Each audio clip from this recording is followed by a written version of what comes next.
Welcome to the Behind the Drapes podcast. I'm your host, Expo Rich, and I'm here with Colleen Boyden. She's Vice President of Operations at Reed Exhibitions. Yep, happy to be here. Thank you for being here. Yeah, appreciate it. Exciting. And we're recording here at EXPO EXPO show floor in Houston. Yeah. Another exciting year, getting everyone together. Yep. All the reunions and the feel good about rounding out the year. Yeah. And so why I started this format was I wanted to give a platform so people can learn more about the people that have been doing the things to create the markets and create all this amazing magic that we have. Yeah. So and you've been part of that. Thank you. It's crazy how time goes by so fast when you think about it. I'm like, it has been almost 20 years. Yeah. It goes quickly. Yeah. And so I always like to start with, how did you get here? So what was your very first point where you even found out about the industry? Yeah. So in college, I actually worked for auxiliary services, which was doing concessions. Okay. Yeah. So it was like all the football games, hockey, we had a concert arena. So that was kind of the first taste of live events. I ended up majoring in hospitality tourism management. Oh, okay. I wouldn't say there was a ton of focus on events at that time. It was more like hotels and travel and things like that. But when I graduated, a couple opportunities in hotels in Boston, but I'm from Massachusetts, so I was like, I need to get out of here. So I was like, I'm going to move to New York. Classic, 22 years old, no job, it'll be fine. The world is your oyster. Yeah, it'll be fine. So at that point, the one thing I actually remembered from a professor saying was there was this website, BizBash. She's like, check it out. It has like venues and things on it. So I go on BizBash. I'm like, maybe MSG, like that would be cool. I came from the arena side doing all that. But then I was thinking, it's all nights and weekends. If I'm moving to New York, maybe I want to enjoy those. Yeah. So then I went to the large venues page. So Javits, top. But I was still in Massachusetts and it was walk-in resumes only. So I was like, okay, no. And then the second one was Pier 94, the Unconvention Center. Oh, yeah. And so, 22, I was like, that sounds like very cool, Unconvention Center. So I go to the website, nothing. It's just Mike at pier94.com, like big red email. Yes. So I'm like, I'll email Mike at pier94.com. Not sketchy website not at all. sketchy at all. It's just under construction, big red. Yeah. So I send him an email, just saying I'm trying to get into this industry. I majored in this X, Y, and Z. 5 minutes, reply. I'm like, what? He's like, I was just at the Mullen Center, which was the arena I worked at. He was like, I was just there with my son, hockey. I'm actually from Western Mass, close to me. When can you come to New York? And I'm like, there's no job. There's no I have no idea. And I'm like, next week. I was like, yeah, exactly. So I go, and it's 3 East 54th Street, which was E&K International. Way back in the day, E&K was Elise M. Kroll. She started kind of fashion trade shows, coterie, all that. Now, it's now UBM and Forma. But they were doing fashion trade shows and managing Pier 94. So I was like, okay, tell me. I was like, where, tell me more. That's interesting. So I didn't know an organizer was managing that at the time. Yeah, at the time it was. They had a 99-year lease from New York City. Oh wow. They kind of gave it back in 9/11, and then they were operating it. That's a whole other story. But that was part of their portfolio. But they were looking to do non-fashion shows, launches, build them from the ground up.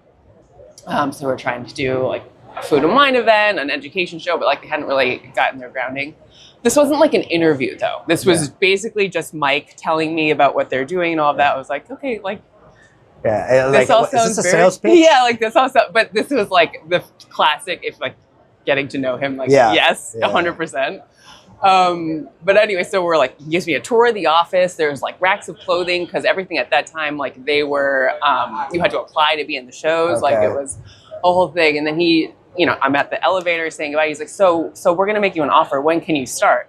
And I'm like, an offer for what? I didn't even know. I was like, I want you to drink the Kool-Aid first. Yeah, I was like, and then what? We'll figure out I was like, what exactly is the job? But I'm like, great. I wanted to move to New York. So that was January of 2007. I remember moving to New York, 2 suitcases, get on the train, kind of classic. Super Bowl Sunday. So it was, a month later, February. I lived with my now sister-in-law Okay. and her now husband, like tiny Lower East Side apartment, like probably the size of this booth. Sleeping on an air mattress, waking up on the floor every night because there was like a slow leak, which is really great. You gotta love that. But at the time, it's like, you're 22, like this is amazing. So it's kind of like thrown into it, first week, I'm like working in info booth. I'm like, what is a trade show? But and you have to answer questions. You kind of like learn by being there. So you'll be fine, wing it. Exactly. Like, here's the book, here's the show guide, and you're kind of like, what is this? Pier 94, there's like leaks. At the time, it was like a little before it got kind of the renovations. But anyway, so we were building out the non-fashion side. So it was a very small team. We ended up doing an education show for teachers with PBS, and we did this couple food and wine events in the city, like super fun. But because we were kind of lean and mean, didn't have necessarily the support of like the actual show side of things. I was doing booth sales, like I was doing marketing, I was doing registration, I was doing operations. Like it's crazy. Like I've told other people, I'm like, no, I really was. And it was kind of like, figure it out. Like, we need to make this show happen. I mean, but that's kind of how you learn, right? It was kind of, at the time, it was kind of crazy, but that's how I figured everything out. Having said that, doing that like 5-6 years, I felt like I was burning out already, just because it was too much pressure. And the focus was still on the fashion trade shows. Like it wasn't necessarily on these events. Super fun. We did, a pet show and things, but I felt like I wanted a little more like structure. So I ended up going to an events agency in the city, doing more like client events. Like a steampunk party for a pharmaceutical company, or National Donut Day in the middle of Flatiron, which was fun. But it's weird. It's like once you've been to the trade show, you've like, I miss it. Like I wanted to get back into like the big things, not just like a building the small city. Yeah. Bringing it together, and then 100%. So there was an opportunity at Reed. I always, kind of aspire to go to Reed. My husband jokes, he's like, it's the Goldman Sachs of your industry. He's in finance, but so I applied. I remember driving to Norwalk I lived in Wall Street, like downtown Manhattan at the time, in a snowstorm. Interviewed with Mike Grant, Christina Flanagan. I think maybe because I drove like 2 hours in a snowstorm, they were like, maybe she's dedicated. She's got some grit. Yeah, exactly. And I ended up, getting the job, and I've now been there for 12 years. Been in the operations department. So like that was always kind of my area of passion in doing everything. I wanted to actually produce the shows. So I've worked on, as a bunch of different events at RX, and now kind of like oversee the department along with Mike. But it's kind of a long journey. But it's like your first taste at that info booth. It's weird. You either love it or you hate it. And that's the thing is like, either people run from it. Or they lean in, and and it was kind of like some of us the challenge. I'm like, no, I want to figure this out. Like, how does this all come to be? I always like to describe to people like what the draw is. I think it has a lot to do with like being like somewhat ADD, where like I wouldn't be good to build a building in 3 years. Right. I couldn't. It needs to be on to the next. We're building 250 shows in a year. That's the keep my attention. Totally. Yep. Definitely. So you did some name dropping there. So throughout your career, being in leadership now, that doesn't happen accidentally. People there to help you, build you up, and pull you up. So who are some of the people that really helped you along the way to make you the leader that you are? Well, the Mike at Pier 94, I have to give him credit. That was Mike Fiorentino. He was probably kind of my first mentor who kind of propelled my career. He's like the ultimate sales guy, but he's the ultimate like networking guy. Like he knew everybody. And I remember, just starting, I'm 22, 23, new to New York City.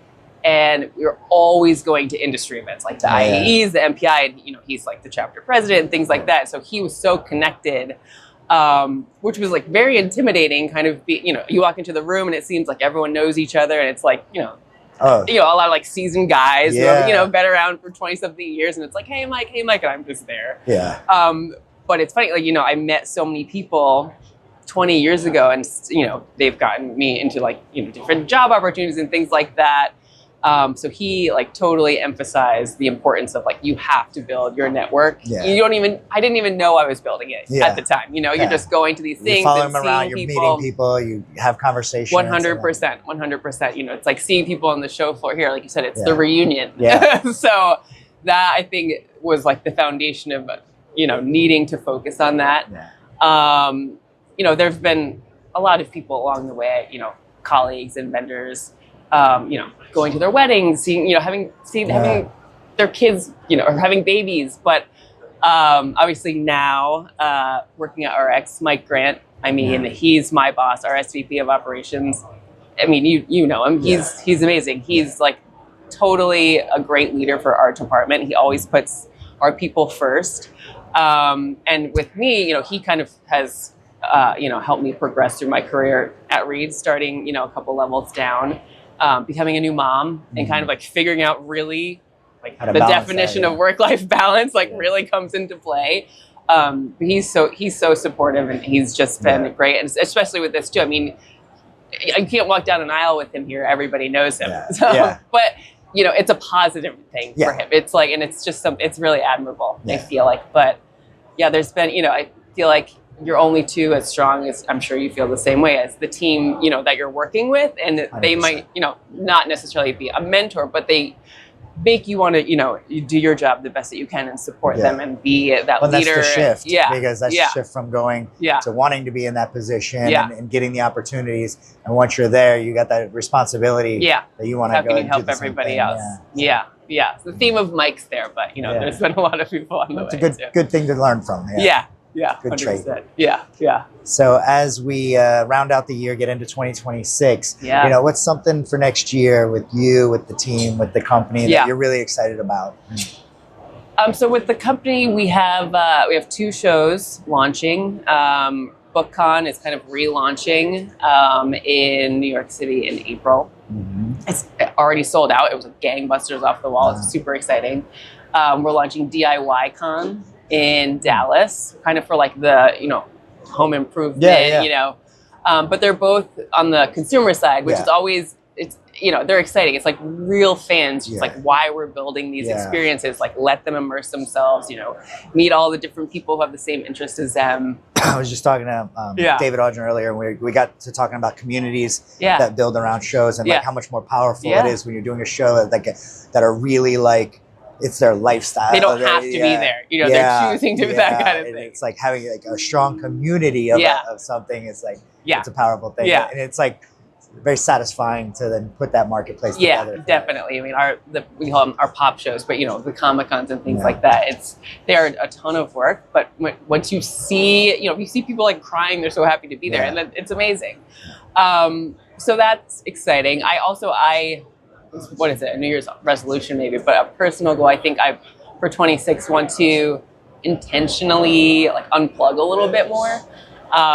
You know, I feel like everything, you know, you're on the go all the time, devices, everything. And I'm like realizing now, I'm like, my kids, you know, are 2 and 5, which, you know, is still very young, but I'm like, you know, it's gone. So I just want to be much more intentional, you know, when not at work, not traveling, like totally unplugging and like being present with them. And, you know, now they can do a little bit more. So actually like go on adventures as they call them. So just trying to like really have that more like mindful balance too. That's a good that's a good goal. Because it goes quick. You know, mine are all grown up and in college. I always like it's crazy. And the you know, I would say there's one time I heard somebody say, you know, like there is no such thing as work-life balance, but if you can achieve work-life harmony. There you go. I love that. Know, that's much better, because, you know, you shouldn't feel some dividing line where like, okay, I need to try and split 50%.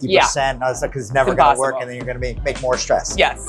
So find your harmony. I like that. I'm going to take that. Well, thank you so much for being here and doing this. Yeah, thanks for having me. Always great to hang out with you and chat it up. Likewise. I'm just glad that we had this opportunity. Yeah, thank you so much.